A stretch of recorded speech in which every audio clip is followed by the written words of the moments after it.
Start करते हैं। सो पहली बात है पावर ऑफ आई, आई की power. So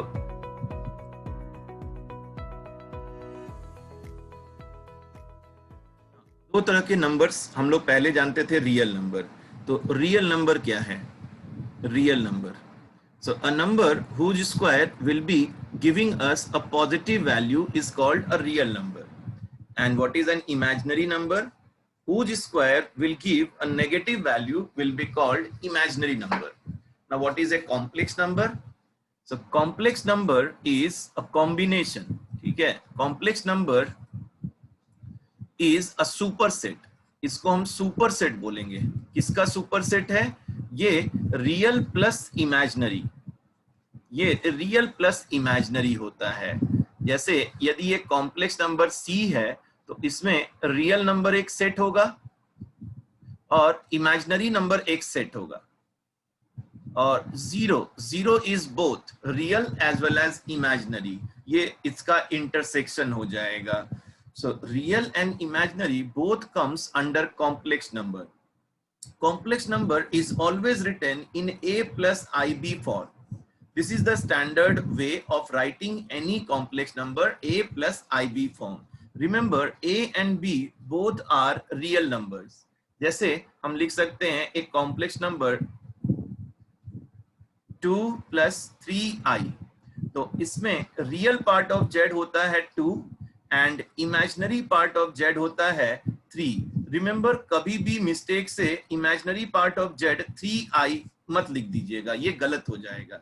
imaginary part is always 3, without I लिखते हैं। आई के साथ जो मल्टीप्लाइड है वो इमेजिनरी पार्ट लिखते हैं। जैसे मान लेते हैं z is equal to -5 - 7i, तो रियल पार्ट ऑफ z हो जाएगा -5 and imaginary part of z हो जाएगा -7। सो this is about real part, imaginary part. Now यदि रियल पार्ट ऑफ z 0 है तो इसको बोलेंगे प्योरली इमेजिनरी, प्योरली इमेजिनरी। और यदि इमेजिनरी पार्ट ऑफ z 0 है तो इसको बोलेंगे प्योरली रियल। ये हमारा कंडीशन है। फाइन। सो जैसे प्योरली रियल हो गया, मान लेते हैं 10, तो 10 + 0i, ये प्योरली रियल हो गया, इसमें इमेजिनरी पार्ट 0 है। ठीक है, तो इसी तरह से z is equal to 0 + 5i, तो ये प्योरली इमेजिनरी हो गया, इसमें सिर्फ i का टर्म है। फाइन। फिर बात आती है power of i. Power of i, तो इसके 4 वैल्यूज होते हैं। i to the power 1 is I square is -1, I cube is -i and I to the power 4 is 1। यही 4 वैल्यूज रिपीट होंगे। आपको क्या करना है, कोई भी i का पावर है उसको 4 से डिवाइड कर देना है and just you have to consider the reminder. यदि रिमाइंडर 1 आया तो आप आंसर i लिखेंगे, यदि रिमाइंडर 2 आया तो आप आंसर -1 लिखेंगे, यदि रिमाइंडर 3 आया तो आंसर -i लिखिएगा, और यदि रिमाइंडर 0 आया, 0 आया तो आप आंसर 1 लिखेंगे। फाइन। चलिए बताइए problem number 1, first bit. i to the power 135 क्या होगा? 135 4 से डिवाइड कीजिए, व्हाट इज द रिमाइंडर? 1। तो i to the power 135, sir sorry, reminder is 3। Reminder 3 है तो हम 3 लिखेंगे, हम 3 लिखेंगे, i to the power 3 लिखेंगे। जो रिमाइंडर आएगा हम वही लिखेंगे। And that just now we have discussed. आपको रिमाइंडर के हिसाब से आंसर करना है, तो रिमाइंडर 3 आया मतलब हमें -i लिखना है। So that answer is -i। Next, i to the power -999, तो हम इसको सबसे पहले नीचे लेके जाएंगे क्योंकि पावर नेगेटिव है, तो this will be 1/i to the power 999। अब देखो 999 को 4 से डिवाइड करो, क्या रिमाइंडर आएगा? तो हम यहाँ पर i to the power 3 लिखेंगे और इसको यदि सॉल्व करेंगे तो i to the power 3 हो जाएगा -i। लेकिन कभी भी अपने आंसर को इस तरह से नहीं लिखना है, हमारा आंसर हमेशा A plus IB फॉर्म में होना चाहिए। हमारा आंसर हमेशा a plus i b form में होना चाहिए, that we have to remember. So ये है 1 बाई माइनस आई, तो हम इसको i से मल्टीप्लाई कर देंगे, so that becomes i minus I square will again become -1 and finally हमें आंसर मिलेगा I। या तो आंसर I लिखेंगे या फिर 0 प्लस I, ये है हमारा आंसर। ठीक है, इस तरह से हम आंसर करेंगे। कुछ इसी तरह से कुछ रूल्स आ सकते हैं, कुछ रूल्स हम लोग देख सकते हैं, कुछ रूल्स आ सकते हैं। तो दो रूल हम यहां लिख लेते हैं। पहला rule any 4 consecutive power, any 4 consecutive power, any 4 कहीं से भी आप स्टार्ट करो, बस आपको कंटिन्यूअस 4 पावर्स लेने हैं। एनी 4 कंसेक्यूटिव पावर सम, यहां पे मैं ऐड कर देता हूं, sum of any 4 consecutive power of i will be 0। इसी तरह से sum of any to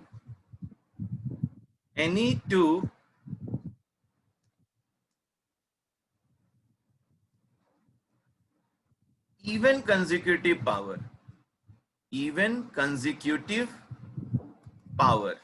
so that will be again 0। इस बात को ध्यान रखना, एनी टू इवन होना चाहिए और कंसेक्यूटिव होना चाहिए। जैसे 10 and 12, 14 and 16, 202 and 204, any two even consecutive power होगा तो उसका भी सम 0 आएगा। चलिए अब बताइए प्रॉब्लम नंबर 2 का आंसर क्या होगा। आई, देखो आई की पावर कितनी जा रही है, मिनिमम वैल्यू कितनी है 1 और मैक्सिमम कितनी है 13, करेक्ट। मिनिमम वैल्यू हो गई 1 और मैक्सिमम वैल्यू हो गई 13। अब बताओ, चलो काउंटिंग स्टार्ट करते हैं, ठीक है ना। तो देखो 1 2 3 4, यदि 4 कंसेक्यूटिव पावर लोगे तो वैल्यू क्या आएगी, सम क्या आएगा।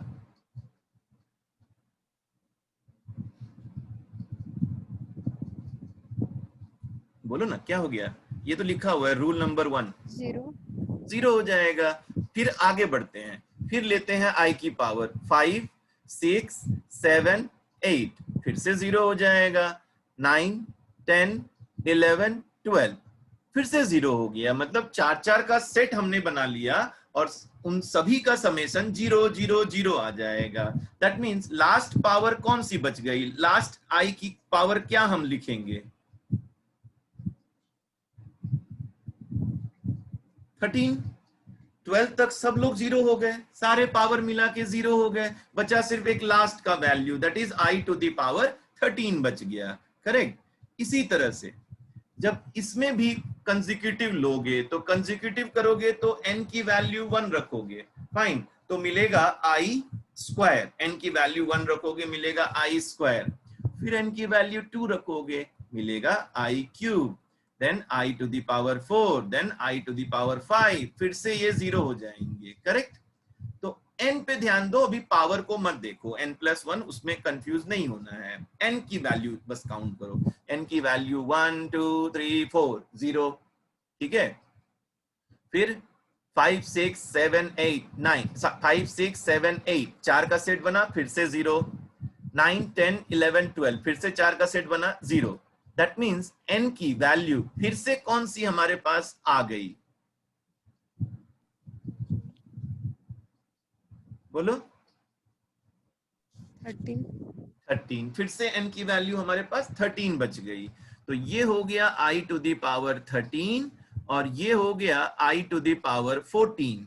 बस कैलकुलेट कर लो, 13 को 3 से डिवाइड करोगे तो पावर 1 बचेगा, ठीक है, और 14 को डिवाइड करोगे तो ऑब्वियसली पावर 2 बचेगा। तो आंसर आ गया i -1। Is it clear to everyone, i -1 is the answer. बोलिए समझ में आया।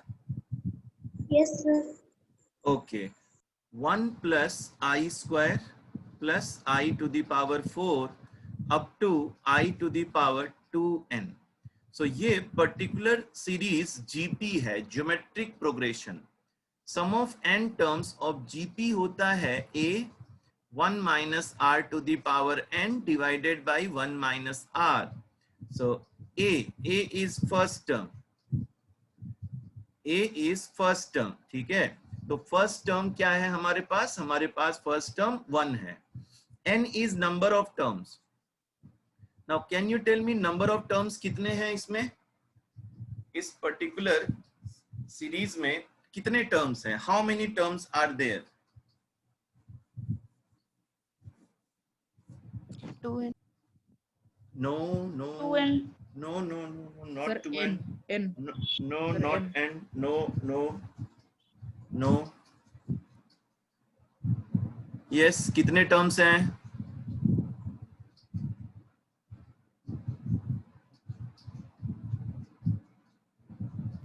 5.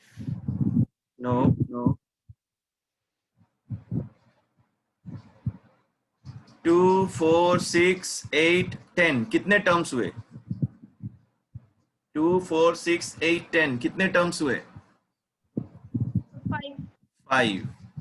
और यदि इसके पहले 1 रहेगा तो कितने टर्म्स हो गए? 6. 6. ध्यान से देखिए, i स्क्वायर से लेकर i to the power 2n यहां तक n नंबर ऑफ टर्म्स होंगे. 2 into 1, 2 into 2, like that, 2 into n terms. लेकिन ये भी एक पावर है which is 2 to the power 0. So यदि यहां से काउंटिंग करेंगे then there will be n plus 1 terms. So number of terms हो गए n plus 1. अब इसका सम फाइंड करेंगे. जो प्रॉब्लम में दिया है इसका सम यदि फाइंड करेंगे तो आ जाएगा 1 minus r. r क्या है? What is common ratio here? What is getting multiplied every time? I square. I square is multiplied. 1 में I square multiply हुआ, फिर I square multiply हुआ, तो I square is common ratio which is r. So ये हो जाएगा I square to the power n divided by 1 minus I. तो finally हमें मिलेगा 1 minus I square will be minus 1. I square will be minus 1. ठीक है, I square will be minus 1 to the power n divided by 1 minus again I square will be minus 1. So आ जाएगा 1 by 2, 1 minus 1 to the power n. ठीक है, -1 to the power n. गड़बड़ हो गया, गड़बड़ हो गया. n plus 1 होगा, number of terms n plus 1 है, n plus 1 होगा, correct. Number of terms n नहीं है, n plus 1 है. अब इसका आंसर n पे डिपेंड करेगा, तो n इज ऑड. देखो तो यदि n ऑड होगा तो इसकी वैल्यू क्या मिलेगी? यदि n ऑड होगा तो -1 to the power n plus 1 क्या बनेगा?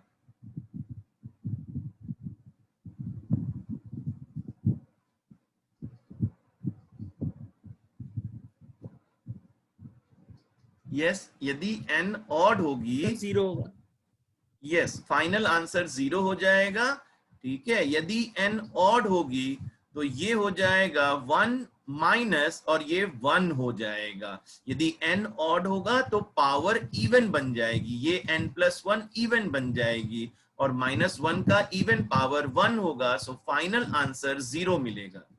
इसी तरह से यदि n इवन है, इफ n इज इवन होगा तो पावर ऑड हो जाएगी, ऑड हो जाएगी तो ये वैल्यू हमारी -1 मिलेगी. हाफ 1 माइनस 1, और इसको यदि हम सॉल्व करेंगे तो आंसर 1 आ जाएगा. तो डिपेंडिंग अपॉन ऑड और इवन ये हमारा आंसर होगा. ये क्लियर है ये प्रॉब्लम सभी को? Yes, sir. ओके. अब बताइए फोर्थ सॉल्व किए, फोर्थ का आंसर क्या होगा? 0. Sir I. फोर्थ का आंसर ना तो क्या होगा फोर्थ का आंसर? -1। यस, -1 होगा। देखो अभी हमने रूल नंबर 2 देखा था। Rule number 2, sum of any two consecutive even power, two consecutive होना चाहिए और इवन होना चाहिए। तो देखो क्या होगा, ये देखो ये है i टू दी पावर 584 586, ये कंसेक्यूटिव इवन हो गया तो इसका आंसर 0 हो जाएगा। फिर 88 और 90 फिर से कंसेक्यूटिव हो गया तो ये दोनों फिर से 0 बनेंगे, पेयर वाइज 0 बनेंगे। ठीक है, तो एंड में हमारे पास वैल्यू रह जाएगी i to the power 592। Rest of the terms will become 0। Similarly 574 576 ये दोनों मिलके 0 हो जाएंगे। देन 578 580 ये दोनों मिलके 0 हो जाएंगे। एंड में हमारे पास i टू दी पावर 582 रह जाएगी। ये है 592, ये है 582, सब्ट्रैक्ट कर देंगे तो i टू दी पावर 10 रहेगी। और यदि 10 को 4 से डिवाइड करते हैं, reminder is 2, i square is -1। Fine, so this is about power of i। Hopefully आपको अब ये टॉपिक पूरा क्लियर होगा। Next is equality. -1। Yes, -1 is the answer. Next sir concept, third वाला समझ में नहीं, third question SN sir. SN ये फॉर्मूला है जीपी। फाइन, ये आपको याद रहना चाहिए। ये चैप्टर 9 में हम लोग पढ़ेंगे, लेकिन ये याद रखो, ये आपको फिजिक्स में भी काम आएगा। ठीक है, ये फॉर्मूला याद रखिए। कॉमन रेशियो, कॉमन जीपी क्या होता है? देखो ये होता है पहला टर्म, इसमें कुछ आपका मल्टीप्लाई होता है, उसको बोलते हैं कॉमन रेशियो। फिर से वही मल्टीप्लाई होता है, फिर से वही मल्टीप्लाई होता है। So R is getting multiplied every time. So R is called common ratio. A is first term. बस यही आपको समझना है, कौन सा फर्स्ट टर्म है, कौन सा कॉमन रेशियो है, and how many terms are there. यदि आपको ये 3 का वैल्यू मिल गया तो आपको SN की वैल्यू, SN के फॉर्मूले में वैल्यूज को पुट कर देनी है, दैट्स इट। तो हमने फाइंड किया फर्स्ट टर्म आया 1, ये है हमारा फर्स्ट टर्म। ठीक है, फर्स्ट टर्म आया 1, यहां से हमने देखा हमारा फर्स्ट टर्म 1 था। फिर हमने देखा नंबर ऑफ टर्म्स, तो नंबर ऑफ टर्म्स मैंने बताया कैसे हमने काउंट किया। तो नंबर ऑफ टर्म्स आ गया n+1। और कॉमन रेशियो मतलब क्या मल्टीप्लाई हो रहा है with each term to get the second term, what is getting multiplied. या फिर आप डिवाइड कर दो, कोई भी टर्म लेके डिवाइड कर दो। Suppose fourth term by third term, fourth term by third term, क्या मिला? i square. ऐसे कोई भी दो कंसेक्यूटिव टर्म को लेके डिवाइड करोगे i स्क्वायर मिलेगा। सो r की वैल्यू हो गई i square.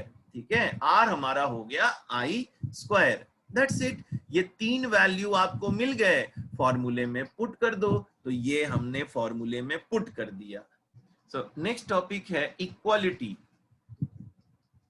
Equality of two complex numbers. So दो कॉम्प्लेक्स नंबर्स क्या होते हैं? They are equal. ठीक है, मान लो Z1 है x1 प्लस i y1 और Z2 है x2 प्लस i y2। अब यदि ये दोनों इक्वल होंगे, Z1 is equal to Z2, तो कब इक्वल होंगे? जब इनका रियल पार्ट्स इक्वल होगा एंड इमेजिनरी पार्ट्स इक्वल होगा, तब हम बोलेंगे कि ये दोनों कॉम्प्लेक्स नंबर इक्वल हैं। Fine, like problem number 5। Problem number 5, तो प्रॉब्लम नंबर 5 में हम देखेंगे 3x - 7 plus i 2y is equal to -5y plus 5 plus x i। ठीक है, तो यदि ये दोनों इक्वल हैं तो हम क्या करेंगे? हम रियल पार्ट्स को इक्वेट कर देंगे एंड इमेजिनरी पार्ट्स को इक्वेट कर देंगे। और इसको हम जैसे साइमल्टेनियस इक्वेशन सॉल्व करते हैं इसी तरह से सॉल्व कर देंगे, हमें x की वैल्यू मिल जाएगी एंड y की वैल्यू मिल जाएगी। ठीक है, तो सॉल्व करेंगे तो x कितना आ जाएगा, कुछ गड़बड़ हो गया है इधर, y मिस हो गया। ठीक है, 3x minus 7 is equal to minus 5y। इसका रियल पार्ट माइनस 5y था और इसका रियल पार्ट 3x माइनस 7 था। ठीक है, तो सॉल्व कर दीजिए और फिर आंसर आ जाएगा। Yes, anyone got the answer?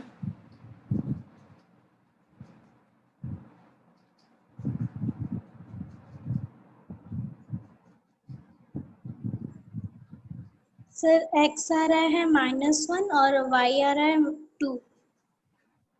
इस तरह से हम वैल्यूज फाइंड कर लेंगे, x is -1 and y is 2, so that will be the answer. ठीक है, हम लोग डिस्कस करते हैं पहले अलजेब्रिक ऑपरेशन।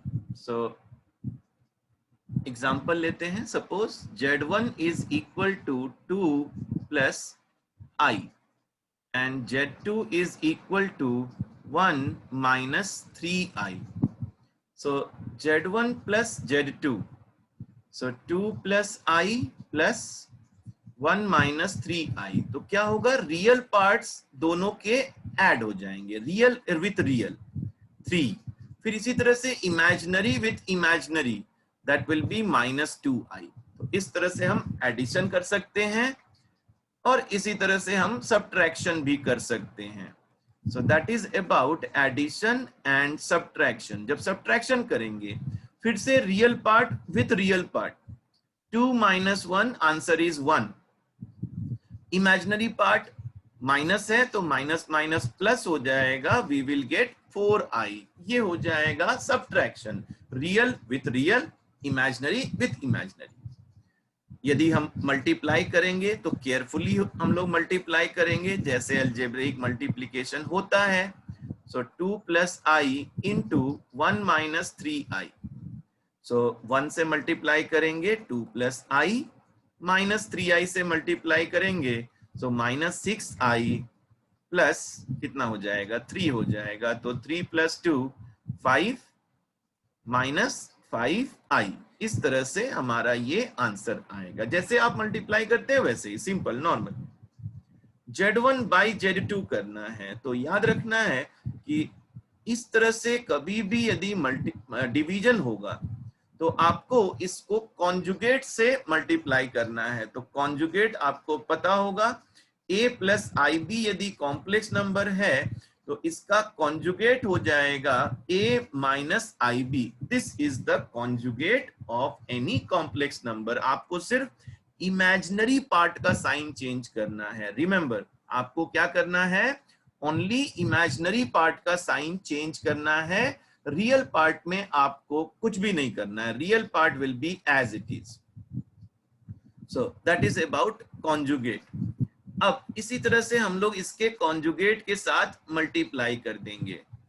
और एक इंपॉर्टेंट प्रॉपर्टी है z into z bar is equal to mod z square, इसको याद रखेंगे। न्यूमरेटर में आराम से मल्टीप्लाई करेंगे, आई स्क्वायर -1 होता है divided by, so z z bar is mod z square which is actually a square plus b square. तो इसमें आप क्लियरली देख सकते हैं there is no i in z z bar. तो देखो ये है z और ये है जेड बार, तो simply a square plus b square लिख दीजिए। आपको ना तो माइनस लिखना है ना i लिखना है। ठीक है, अब ये हमारा आंसर आ जाएगा -1 plus 7i and divided by 10। तो आप क्या करो, इसको 10 से सेपरेट डिवाइड करो, इसको 10 से सेपरेट डिवाइड करो। ये होता है a प्लस ib फॉर्म। इस तरह से हमारा final answer always a plus ib form में होना चाहिए। So this is about addition, subtraction, multiplication, division and conjugate. और एज वेल एज मॉडुलस भी मैंने डिस्कस कर दिया। यदि कोई कॉम्प्लेक्स नंबर z है, it is a plus ib, तो इसका mod z modulus will be root over a square plus b square.